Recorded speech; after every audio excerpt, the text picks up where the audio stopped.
The sound that Tuesday morning was unlike anything I'd ever heard in this quiet neighborhood.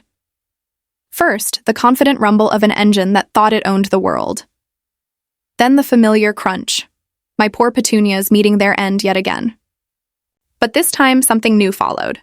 A wet, metallic shunk, like someone stabbing a fork into aluminum foil underwater. And then, the hiss. Air, escaping in sharp bursts from 4 very expensive tires. From my living room window, I saw Diane Harrington's pearl-white Escalade tilt like a wounded ship, finally stopping at a crooked angle across what used to be my prized rose garden. I should have been furious. Instead, I just stood there, coffee in hand, watching the slow collapse, the tires sighing into the dirt, the SUV sinking lower, Diane gripping the wheel in disbelief. My name is Robert Dalton. 3 years ago, I moved to Pine Ridge Estates, looking for peace and quiet after 30 years of corporate accounting. I bought a modest split level, nothing fancy, but it had one thing I loved more than anything: a front garden that stretched from my porch to the sidewalk. Perfect for my new passion, growing prize-winning flowers. I didn't realize then that my quiet retreat came with Diane Harrington, HOA president, self-declared guardian of neighborhood perfection, and a woman who treated HOA bylaws like divine scripture. Diane's lawn looked like it had been cut with manicure scissors, and her Escalade. Well, she drove it like she owned every inch of road, grass, and sidewalk in a 5-block radius. The first time she cut across my garden, I thought it was an accident. Maybe she swerved for a squirrel or dropped her phone. I replanted my crushed daffodils and let it go. The second time? A week later, same spot. And I noticed she wasn't avoiding anything. She was simply skipping the speed bump in front of her driveway. Irony of ironies, the same speed bump she'd fought to have installed. By the third time, I'd had enough. I went to her house with photos of my destroyed garden and the tire tracks leading directly from her driveway to mine. She opened the door dressed in something I can only describe as business casual for ruining lives. She smiled without warmth and recited subsection 12.4 of the HOA guidelines. Apparently, my flowers extended 3 inches beyond the approved landscaping boundary, obstructing emergency vehicle access. When I pointed out no ambulance in history needed to roll through my petunias, she shrugged. The next morning, a $50 violation notice appeared on my door for obstructive botanical arrangements. I paid it, thinking maybe that would be the end. It wasn't. The following week, another drive-through, another fine, $75 this time, for aggressive horticultural practices. According to Diane, my sunflowers were leaning menacingly toward the street. I might have laughed if it weren't so infuriating. Then came the day she drove through my garden while I was in it, hose in hand, tending to my roses. She actually waved, as 6 weeks of cultivation disappeared under her all-terrain tires. That was the moment I decided, enough. I installed a Ring doorbell, plus 2 extra cameras with perfect angles of my front yard. Every Tuesday and Thursday at exactly 8:15, there she was, cutting across my lawn to save 30 seconds on her way to the HOA Community Center. One clip stood out. Diane, caramel macchiato in hand, driving one-handed, destroying my herb garden, while adjusting her rearview mirror. I took the footage to the police, certain I finally had her. The officer seemed sympathetic, but shrugged. The damage wasn't significant enough for criminal charges. They told me to take it up with the HOA board. I almost laughed in his face. Diane was the board, and the board was her book club. That night, I stayed up searching for answers. Sprinklers? No. She'd find me for water waste. Bollards? Not allowed. Defensive structures were prohibited. And then I found it. A gardening forum, people with the same problem, and one solution that made me sit back and smile.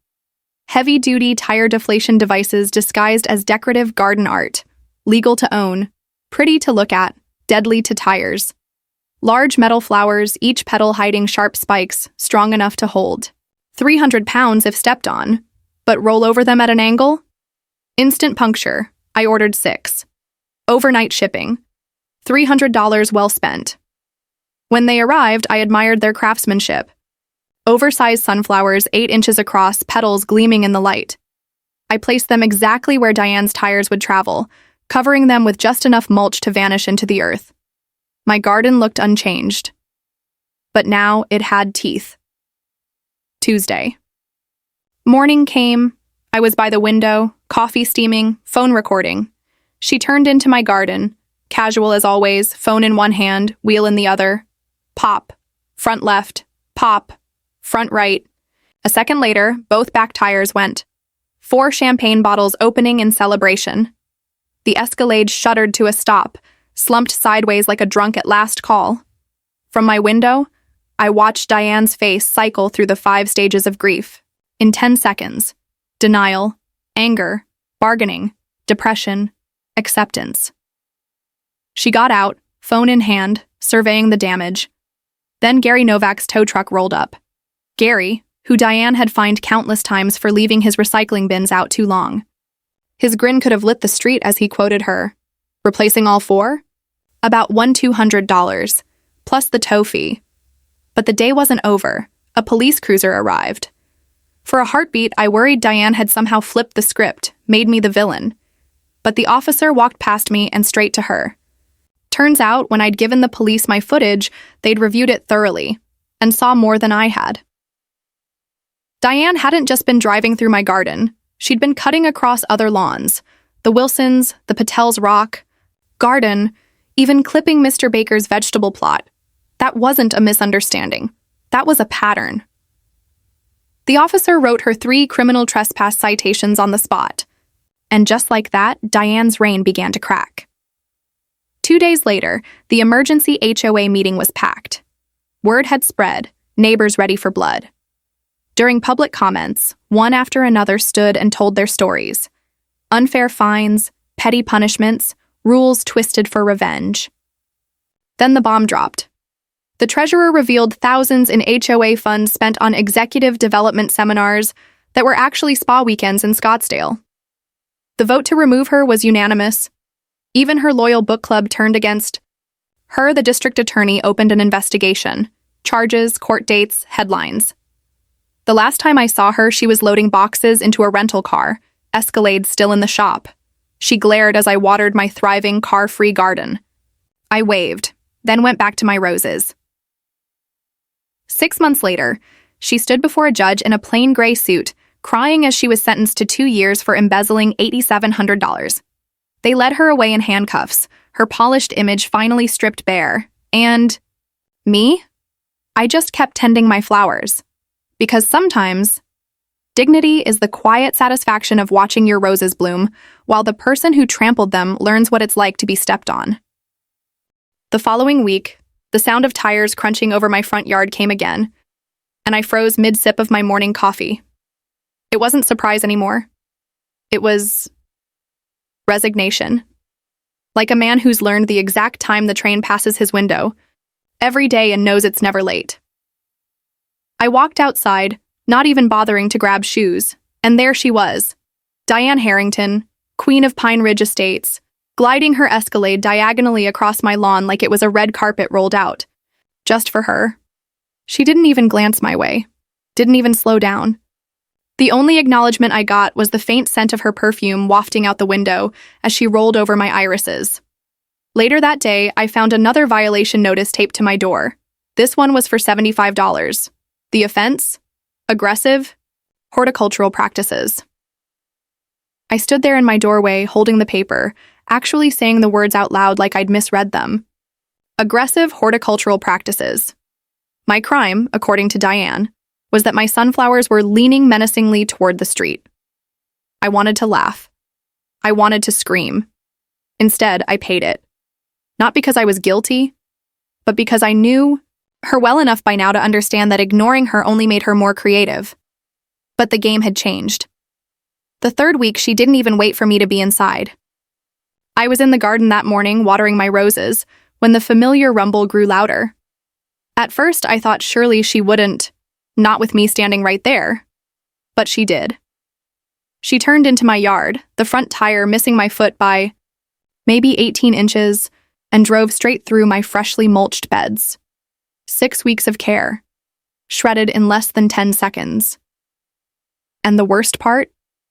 She waved at me. A slow, casual little flick of her fingers off the steering wheel. Like we were old friends and she was just passing by. I didn't wave back. I didn't shout. I didn't even take a step. I just stood there with the hose in my hand, watching her roll away, my roses in pieces behind her. That night, I decided I wasn't going to let her win. The first step was proof. I went online, ordered a Ring doorbell camera, and 2 extra security cameras to cover every angle of my front yard.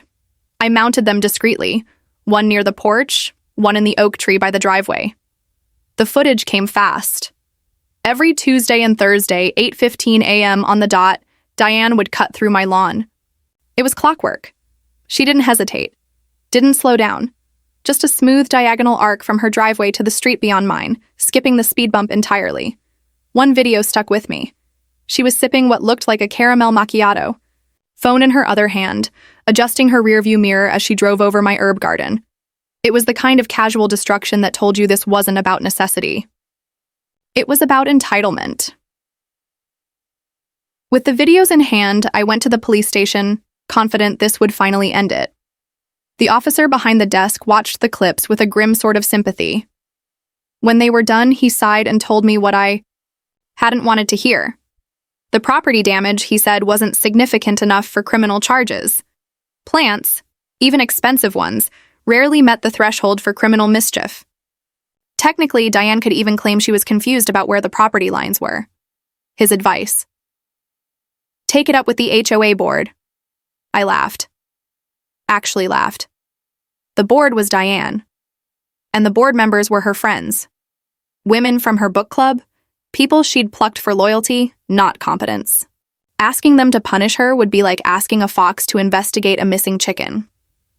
That night, I sat in front of my computer, typing searches I never thought I'd type. How to stop car from driving through yard without breaking law. Legal ways to protect front garden from vehicles. HOA president harassment property damage. I found forums. Threads full of people with their own Dianes, neighborhood tyrants who thought power was a birthright. I read about motion-activated sprinklers, about planting thorny bushes, about putting up small fences, but I knew Diane, any of those, would just give her another reason to find me. Then I found something interesting. It was a post from a man in Florida who'd had delivery trucks cutting across his lawn. His solution? Heavy-duty tire deflation devices disguised as decorative. Garden ornaments, legal to buy, legal to own. They were sold as garden protection, large metal flowers with sharpened petals that could support the weight of a person walking, but would shred a tire instantly if rolled over at an angle. The pictures made me grin for the first time. In weeks, they were beautiful. Handcrafted, painted like sunflowers, each 8 inches across. Nobody would suspect a thing. Until it was too late. I ordered 6. Paid for overnight shipping. $300 was a small price for peace. When they arrived, I opened the box slowly, like a kid at Christmas. The craftsmanship was perfect, every petal concealing a hidden blade. The instructions were clear. Place them just below the soil surface for maximum aesthetic integration. That evening, I worked quietly in the fading light. I knew exactly where her tires would hit. I'd seen it enough times on camera. I buried each spike just deep enough to disappear, under a thin layer of mulch. To anyone walking by, the garden looked exactly the same, but I knew better. I didn't sleep much that night. Not out of nerves, but anticipation. Tuesday morning came. I was ready. Coffee in hand, phone recording, heart steady. Right on time, I heard the rumble. She turned into my lawn without a glance. Pop. Front left. Pop. Front right. A heartbeat. Later, the back tires hit. 2 more sharp bursts. It sounded like champagne corks on New Year's Eve. The Escalade shuddered, leaned hard to the side, and stopped dead. Diane sat there, gripping the wheel, eyes darting. She tried to move forward, then back. Nothing. From my window, I watched the moment she realized what had happened. Anger twisted her face. Then she got out, crouched beside her tires, touched the jagged edges of the rubber. She pulled out her phone. The cavalry had arrived, but not for her. The scene outside my window that morning was beautiful. Not in the way my roses were beautiful, or the way a fresh layer of mulch made the garden look new. This was a different kind of beauty. The kind that comes when arrogance meets consequences, head on and loses. Diane stood there in her pristine white blouse, staring down at 4 ruined tires like she'd just discovered someone had stolen the crown jewels. She pressed her lips into a thin, dangerous line, the phone still in her hand. A tow truck rolled into view, its orange lights spinning lazily in the early sunlight. My eyebrows went up when I saw who was driving. Gary Novak. Gary lived 2 streets over, a good man with a quick smile and a sharp memory for people who wronged him. Diane had fined him more than once for unsightly bin storage because he sometimes left his recycling out for an extra day. The truck pulled up alongside her crippled Escalade, and Gary leaned out his window, a grin spreading slow across his face. "Well, if it isn't the Queen herself," he said, voice dripping with mock warmth. "Looks like you've had yourself a situation." Diane's jaw tightened. "Just hook it up." "Sure," Gary said, hopping down from the cab. He walked around the Escalade, hands on hips, surveying the damage like a jeweler appraising a rare gem. "All 4, huh? You know, that's impressive. Luxury tires like these, I'd guess. $1,200, not counting the tow. That'll be another $250. Her face didn't move, but her eyes flashed. "Just do it." Gary nodded, and as he got to work, a new sound joined the morning air, the low, measured rumble of a police cruiser. My heart skipped. For half a second, I imagined Diane had somehow turned this on me, claimed I'd set some sort of trap, but the cruiser didn't stop at my house. It rolled right up to the Escalade. The officer stepped out, a tall man with the kind of calm, watchful presence that made you choose your words carefully. He walked straight past me, straight to Diane. "Mrs. Harrington?" he said, pulling a small notebook from his pocket. "Yes?" she replied, smoothing her hair like she was preparing for a photo. "I need to speak with you about a series of trespassing complaints." Diane blinked. "Trespassing? That's ridiculous. This is my neighborhood. I know every property line here." The officer flipped open his notebook. "That's the thing.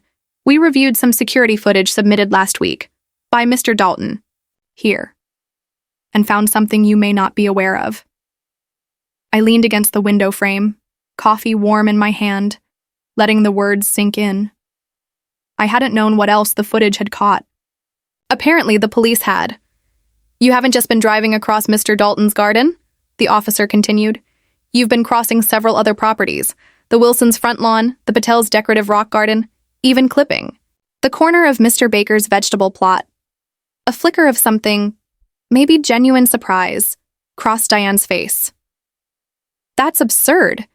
If I did, it was completely unintentional." The officer's voice stayed steady. "The footage shows a repeated pattern.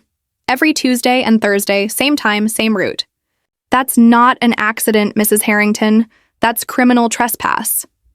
For a moment, she didn't speak. Then, with a visible effort, she straightened her shoulders. "Fine. What's the penalty?" 3 separate citations, he replied, pulling out a pad and beginning to write. "You'll receive them in the mail, but I'll hand you copies now for your records." Her fingers trembled slightly as she took the slips of paper. Gary, meanwhile, was still working, whistling softly to himself as he hooked her SUV to the tow rig. When the officer stepped away, I caught his eye and gave a small nod. He nodded back, not a smile, but something close. By the time Gary pulled away with the Escalade in tow, half the street had come out to watch. Neighbors lingered on their porches, coffee mugs in hand, pretending they just happened to be outside. Diane kept her chin high, walking briskly back toward her house. But you could feel it, the shift in the air. The Queen had been caught without her crown and the court was watching. I thought maybe that would be the end of it. But 2 days later, a flyer appeared in my mailbox. Emergency HOA board meeting. All residents welcome. The meeting was that Friday, in the community center just past the speed bump Diane had worked so hard to avoid. I almost didn't go, but curiosity, and maybe a little hunger for closure, pulled me in. When I arrived, the parking lot was full. Inside, the air was heavy with the murmur of voices. The board sat at the front, Diane in the center seat, her usual air of control cracked but not broken. During public comment, the floodgates opened. First, Mrs. Wilson spoke about how Diane had fined her for having a wind chime too loud for community standards, despite no such rule existing. Then Mr. Patel told the room about the obstruction violation Diane gave him for placing a holiday wreath on his front gate. Even mild-mannered old Mr. Baker stood up, his voice trembling with anger as he described how she'd ordered him to remove his vegetable plot because it didn't meet aesthetic guidelines. Each story was another blow, and Diane's expression hardened with each one, and then the bombshell. The treasurer, a quiet man named Howard, cleared his throat and stood. "I think it's important the community knows," he said, "that over the past 18 months, several $1,000s in HOA funds have been allocated to what was labeled as executive development seminars." He paused, his eyes cutting toward Diane. These were, in fact, spa weekends at a Scottsdale resort. The receipts are explicit. The room erupted. Even her book club allies shifted uncomfortably in their seats. The vote to remove her was swift, unanimous, and, for the first time since I'd moved to Pine Ridge Estates, I saw Diane speechless. But deep down, I knew this wasn't over. Not yet. The night of the emergency HOA meeting was the first time I'd ever seen Diane lose control. Not the way a child throws a tantrum, she was too proud for that, but in the subtle cracks in her composure. The way her fingers tapped the table, just a beat too fast. The way her jaw clenched each time someone said her name with that sharp, clipped tone usually reserved for scandal. The vote to remove her from the board wasn't just unanimous, it was decisive. Even her so-called inner circle, the loyal book club friends who once backed her every motion, didn't meet her eyes when they raised their hands. Loyalty, it turned out, had a price, and in the face of evidence, they weren't willing to pay. Howard, the treasurer, closed the meeting with an almost apologetic tone. "We'll be conducting a full audit of the HOA's finances," he said, "and if anything else, inappropriate, turns up, we'll hand it over to the district attorney." It was a polite way of saying, "We're done protecting you." When the meeting adjourned, the crowd didn't disperse immediately. People lingered in small clusters, whispering, shaking their heads. Every so often, someone would glance toward the front table, where Diane was packing her binder into an oversized leather tote. She didn't look up. She didn't acknowledge a single person. She just zipped the bag shut, stood, and walked out. The neighborhood felt different after that. Not overnight, but slowly. People stopped crossing the street to avoid each other. HOA notices arrived less often, and when they did, they were for actual reasonable issues. For the first time in 3 years, I could leave my trash cans out, until the next morning without fearing a fine. But Diane didn't vanish completely. For the first week after her removal, her pearl-white Escalade still appeared in the driveway. She came and went, sunglasses on even when the sky was overcast.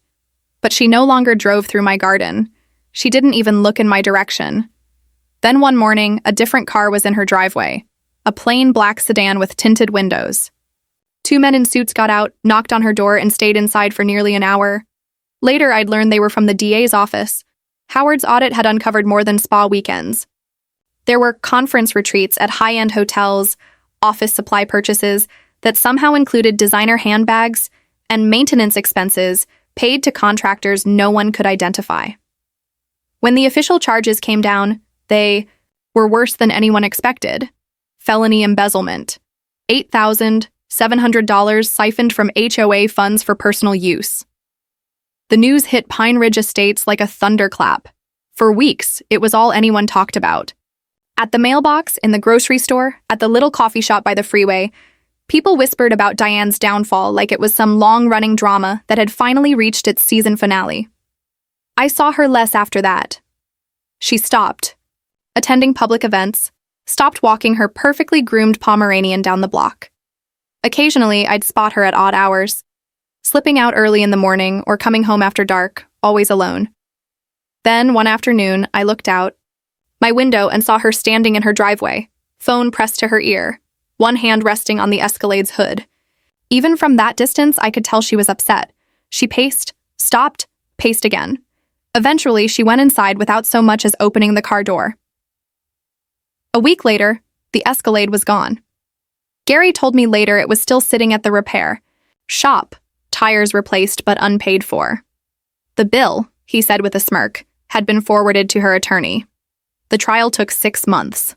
Long enough for the gossip to cool, for life to settle into a new rhythm. But the day of sentencing, the courthouse, was packed. I wasn't planning to go. I'd told myself my role in her story was over. But that morning, I found myself driving downtown anyway, parking 2 blocks away and joining the crowd filing into the wood-paneled courtroom. Diane sat at the defense table in a conservative gray suit, her hair pulled back in a simple bun. It was jarring, like seeing a celebrity in a grocery store without makeup. The woman who once commanded HOA meetings in designer blouses and gold jewelry now looked small. When the judge entered, the room fell silent. The proceedings moved quickly.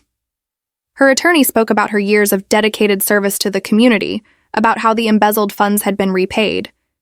The prosecutor countered with a list of violations, fines, and abuses of power that stretched back years.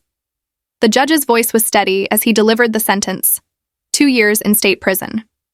Diane didn't flinch when the bailiff stepped forward. She stood, nodded once to her attorney, and let them place the cuffs on her wrists. But as she turned to be led away, her eyes swept the courtroom, and for a fraction of a second, they landed on me. There was no rage in that look, no triumph. Just recognition. A quiet acknowledgement that the game we'd been playing for so long was finally over. The last time I saw her, months later, she was in her driveway again. Not as HOA president, not as the neighborhood's untouchable queen. Just a woman, loading cardboard boxes into the trunk of a rental car. Her movements were slower now, less certain. She paused at one point, glancing toward my house.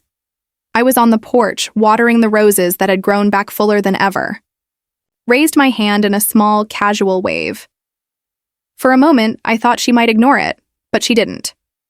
She gave the faintest nod, got into the car, and drove away.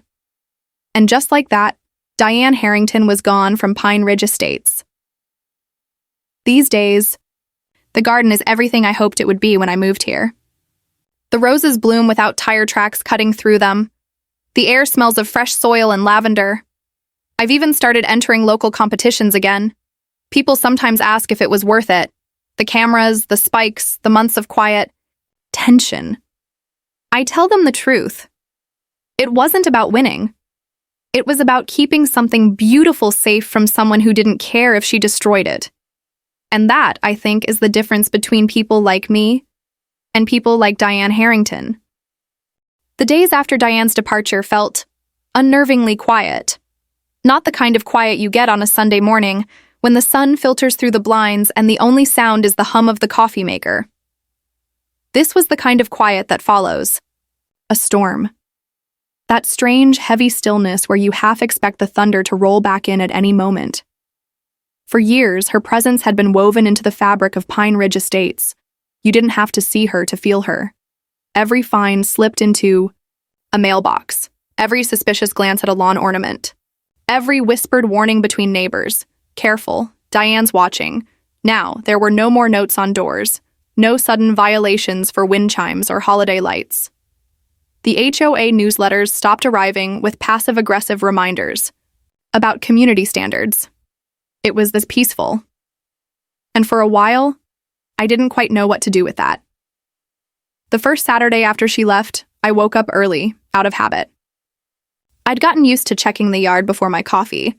A quick scan for new damage, fresh tire tracks, another violation notice. But that morning, there was nothing. Just dew on the grass and the roses swaying in a light breeze. I stood there, for a long time, mug in hand, realizing that this was what I'd been chasing all along. Not revenge, not humiliation. Just the ability to walk outside without bracing for the next hit, But the neighborhood wasn't just quieter. It was warmer. Mrs. Wilson waved when she saw me at the mailbox, something she hadn't done in years. She said she'd started leaving her recycling bins out overnight. Just because I can. The Patels invited me to see their rebuilt rock garden, restored after months of neglect. Even old Mr. Baker started planting again, his vegetable plot already showing green shoots. It was as if everyone had been holding their breath for years, and now, finally, they could exhale. Still, the ghost of Diane lingered in small ways. Every time I saw a white SUV in the distance, my stomach tightened before my brain caught up. At the quarterly HOA meeting, people still spoke in cautious tones, like they were afraid the rules might suddenly turn against them again. I suppose it's hard to believe the tyrant is gone when you've lived under their thumb for so long. One evening, I was sitting on the porch when Howard, the treasurer who'd exposed her spending, stopped by. He leaned against the railing, looking out at the street. "Never thought I'd see the day," he said. "Which day?" I asked. He smirked. "The day Diane Harrington packed up and left without so much as a fight." I raised an eyebrow. "I wouldn't call it without a fight. She fought. She just lost." Howard nodded slowly. "True. And you know, people are saying it wouldn't have happened if you hadn't pushed back." I didn't answer right away. Because the truth was, I hadn't been thinking about the neighborhood when I planted those spikes. I'd been thinking about my garden, my peace, my sanity. But maybe that's how change works sometimes. You protect your own little corner, and before you know it, you've made space for others to breathe too. Weeks passed. The garden flourished. I planted a new row of lavender along the edge closest to the street. Not to keep anyone out, just because I liked the smell. Every now and then, a neighbor would stop by while I was working. We'd talk about the weather, about fertilizer, about nothing important. And yet, those conversations felt more valuable than anything that had come before. One afternoon, Mrs. Wilson brought over a framed photo she'd taken years ago, back before Diane's reign. It showed a summer block party, tables set up in the street, kids running with sparklers, neighbors laughing together. She pointed at it and said, "We used to be like this. We could be again." I found myself nodding, because for the first time in a long time, it felt possible. Then one morning, an envelope arrived in my mailbox. No return address. Inside was a single sheet of paper. Typed, no greeting, no signature. Just one sentence. "Enjoy your little victory. It won't last." I stared at it for a long time, the paper trembling slightly in my hand. There was no way to know who sent it. Maybe it wasn't even from her. But my gut told me otherwise. Diane. Might have been gone from Pine Ridge, but she wasn't gone from the world. And people like her, they didn't fade quietly into the background. They plotted. They waited. I folded the paper, slid it back into the envelope, and set it in a drawer. Not because I was afraid, but because I wasn't going to let it take up space in my life. The garden was blooming. The sun was out. And for now, that was enough. That night, I sat on the porch with the crickets chirping in the dark, thinking about something I'd once read. Peace isn't when there's nothing left to fight. It's when you choose not to fight anymore. I wasn't naive, enough to believe the peace in Pine Ridge would last forever. But for now, the storm had passed. And I intended to enjoy the quiet for as long as it stayed. Because in the end, it wasn't about spikes or fines or courtrooms. It was about standing up in my own small way and saying, "This is mine and you don't get to take it from me." And, for the first time in years, it felt like the whole neighborhood was finally ready to say the same. By the time winter came, Pine Ridge Estates had found its rhythm again. Snow dusted the rooftops. Porch lights glowed warm against the early dark. Kids dragged sleds down the sidewalks, their laughter bouncing off the cold air. If you didn't know the history, you'd think it had always been this way. Neighbors chatting over shovels, no one worried about who might be watching from behind a curtain, but every so often someone would bring her up. Quietly. Like testing a sore tooth. Any word on the, They never said her name. They didn't have to. I hadn't thought much about her in weeks. Not until the letter came. It was a Friday afternoon, late enough that the mail truck usually came and went without me noticing. The envelope was plain, but the return address stopped me cold. State Correctional Facility, inmate correspondence. I stood there on the porch, staring at it. Part of me wanted to toss it straight in the trash. Another part? Well, I'd be lying if I said I wasn't curious. Inside was a single sheet of lined paper, handwritten in neat, looping script. Robert, I'm told I'll be eligible for early release in March. I imagine that won't please you. But you should know, I've had time to think, time to see things differently. We'll talk when I'm back. There was no signature, just that. I read it twice, then set it down on the kitchen counter like it might burn through the wood. For days, I didn't tell anyone. Not because I was afraid, but because I didn't know what to make of it. Was it a threat? A warning? Or some twisted attempt at reconciliation? By the following week, though, the news had gotten out. Word in a neighborhood travels faster than any official notice. Mrs. Wilson mentioned it at the mailbox, her voice low. Heard she's getting out early. Good behavior, they said. The Patels heard it too, and Mr. Baker. And just like that, the old unease crept back in. Doors stayed closed a little more. Conversations trailed off when cars passed by. The quiet peace we'd built over the past year suddenly felt fragile. One evening, I got a call from Howard. His voice was steady, but I could hear the tension under it. She's been writing to a few people, he said. Claims she wants to make amends, says she's a different person now. I snorted. A different person doesn't send a letter like the one I got. Yeah, he said. That's what I thought too. But we should be ready. If she comes back here, we need to make sure the board's strong enough to keep her out. It struck me then. Diane wasn't just a problem for me anymore. She was a problem for all of us. And this time, I wasn't going to stand alone. March came faster than I expected. The snow melted, the first green shoots pushed through the soil, and the neighborhood's tension grew with every passing day. The morning of her release, I found myself awake before dawn. I made coffee, checked the yard. Not because I thought she'd be there, but because I needed to remind myself why I'd fought in the first place. The garden was ready for spring planting, roses trimmed, lavender sprouting. It was the picture of calm, and then, mid-morning, my phone buzzed, a number I didn't recognize. I almost didn't answer, but curiosity, it gets you every time.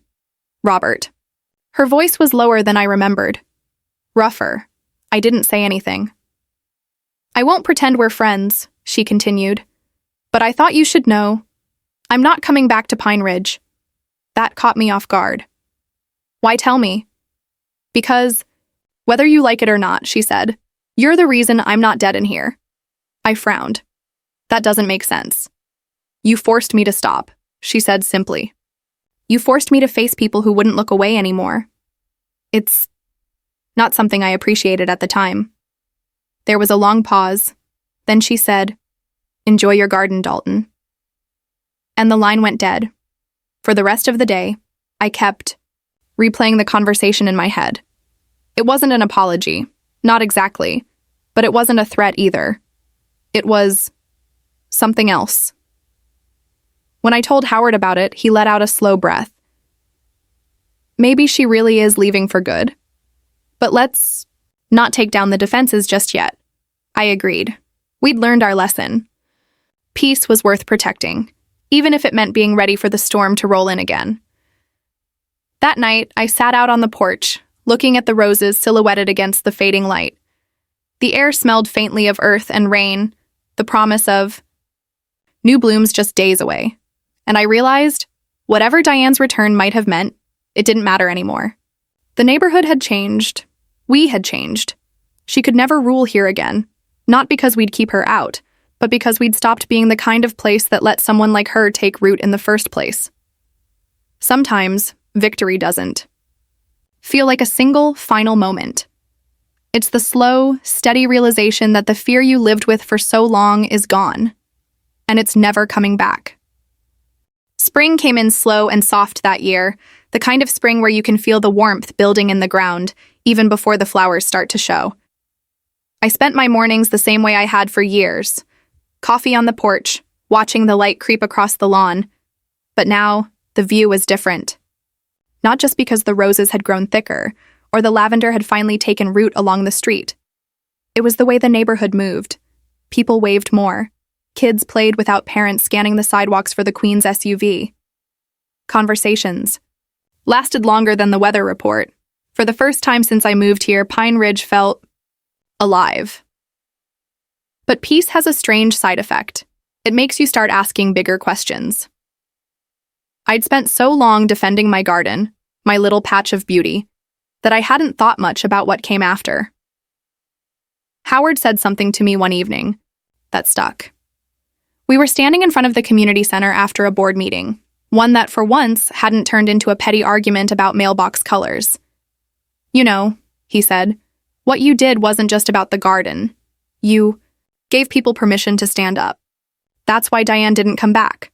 Not because she couldn't, but because she knew it wouldn't work anymore. I told him I hadn't done anything special, that I'd just gotten tired of losing. But later that night, I realized, maybe those are the same thing. 2 weeks later, I got a knock on my door. It was Mrs. Wilson, clutching a folder like it might disappear if she let go. It's happening again, she said. I frowned. What's happening? She handed me the folder. Inside were photos, close-ups of violation notices, every one of them issued in the past month. Not from Diane, of course. These had a different signature, but the style was familiar. Overly formal language, nitpicking at harmless details. Who's on the board now? I asked. She named a man I barely knew, Greg Stanton. He'd lived here for years, quiet as a shadow. But apparently, quiet didn't mean harmless. The next HOA meeting was standing room only. Greg sat at the center of the table, his hair slicked back, a self-satisfied smile on his face. I recognized it instantly. That same smug, calm Diane used to wear. He opened the meeting by reading off a list of community concerns. Decorative flags, lawn chairs left out overnight, even a complaint about a dog barking past 8 p.m. It was Diane all over again, but without her polish. Where she had been cold and calculating, Greg was blunt, almost eager to show his authority. When my turn came to speak, I stood slowly, letting the silence stretch. I've lived here long enough to know where this road leads, I said. We've been here before. We all remember how it ended. Oh, few people shifted in their seats. Greg smirked like I'd just handed him an opening. With all due respect, Mr. Dalton, enforcing rules is the board's responsibility. I stepped closer to the table. Enforcing fair rules is your responsibility. Targeting your neighbors? That's something else entirely. The room went still. For a second, I wondered if I'd overstepped. But then Mrs. Wilson stood. And then Mr. Patel. And then a half-dozen others. One by one, they spoke up. About the unfair fines. About the sudden change in tone since Greg took over. About how we'd fought too hard to fall back into fear. By the time the meeting ended, a motion had been made and passed to hold a special election for Greg's seat. The look on his face said he hadn't expected the resistance. And that, I realized, was the difference between then and now. We weren't just one person fighting back anymore. We were an entire neighborhood that had learned to stand its ground. That night, I walked home under a sky full of stars, the cool air smelling faintly of cut grass. I thought about how easily power can slip into the wrong hands, how quickly rules meant to protect can be twisted to control. But I also thought about something else. How one fight, years ago, over a patch of flowers had somehow planted these seeds for this moment. Maybe that's the strange truth about battles like these. You never really win. You just learn how to keep the wrong people from winning next time. And as long as this neighborhood keeps doing that, Pine Ridge Estates will stay worth defending. Summer came early this year. The kind of summer where the air hangs heavy even in the mornings, and the cicadas start their song before the sun has fully risen. From my porch, the garden stretched out in full bloom, roses in rich reds and pinks, lavender swaying softly along the edge, sunflowers turning their faces toward the light. It looked exactly how I'd pictured it when I moved here. And yet, standing there with my coffee, I realized it was more than a garden now. It was a marker. a reminder of what it took to protect it. It had been over a year since Diane's SUV rolled its last tire track through my flowers. Almost as long since Greg's short-lived attempt at tyranny fizzled out in a special election. The neighborhood had changed in ways you could see: kids playing tag without worried glances over their shoulders, front porches alive with laughter, and conversation. And in ways you couldn't, at least not right away. There was a new kind of watchfulness here. Not the tense, suspicious kind Diane had fostered, but a shared sense that this was our place. That if someone tried to take advantage, again, they'd have the whole street to answer to. One Saturday, we held the first Pine Ridge block party in over a decade. Tables stretched down the center of the street, covered in potluck dishes. Someone brought a karaoke machine. Kids zipped between lawn chairs with dripping ice cream cones. Mrs. Wilson caught me halfway through the evening, pressing a plate of pie into my hands. "You know this only happened because of you," she said. I shook my head. "It happened because of all of us." She smiled but didn't argue. Maybe she knew I wouldn't accept the credit. Maybe she also knew I understood deep down that she wasn't entirely wrong. Later that night, after the music died down and the streetlights hummed softly in the dark, I sat on my porch again. The laughter from the party still echoed faintly in the air. I thought about Diane, about Greg, about every petty rule and petty person who'd tried to make this place smaller, meaner. And I thought about the letter she'd sent before she left. "Enjoy your little victory. It won't last." She was wrong. It wasn't a little victory. It was the kind that grows year after year, like roots deep under the soil. A few weeks later, I got a package in the mail. No return address. Inside was a small ceramic gnome, about 6 inches tall, holding a sign that said, "Stay off the grass." I turned it over in my hands, feeling the weight of it. There was no note, no explanation. Maybe it was from a neighbor. Maybe it was from Diane, herself. I set it in the garden, right at the edge near the street. It made me laugh every time I saw it, not because it was a warning, but because it was proof. Proof that this patch of ground had a story. Proof that people remembered. One evening, a boy from down the street stopped as I was watering the roses. He was maybe 8, holding a soccer ball under his arm. "Hey, Mr. Dalton," he said. "My mom says you're the reason we can have parties." "Now," I smiled. "I'm not sure about that." "That's what she says," he insisted. "She says you didn't let the bad lady win." I didn't know what to say to that, so I just knelt down, pointed to the roses, and said, "You see, these? They take work. You've got to plant them right, water them, keep the weeds out. And if someone tries to trample them, you make sure they can't." He nodded, serious as only a kid can be, and then jogged off to join his friends. When I went back to the porch, the sun was setting, spilling gold across the tops of the houses. The garden glowed in that light, every petal catching fire for just a moment before the shadows took over, and I realized that maybe this was always the point. Not just to protect what's yours, but to make sure it's still there for the people who come after you. Because someday I won't be here to water these roses, but someone else will. And maybe they'll remember the story. Maybe they'll remember that once a woman in a pearl-white Escalade thought she could drive straight through this place, and learned that she couldn't. In the end, the garden's not just flowers anymore. It's a promise that in Pine Ridge Estates, beauty is worth defending, and that if you try to take it, well, you might just find the ground isn't as soft as it looks.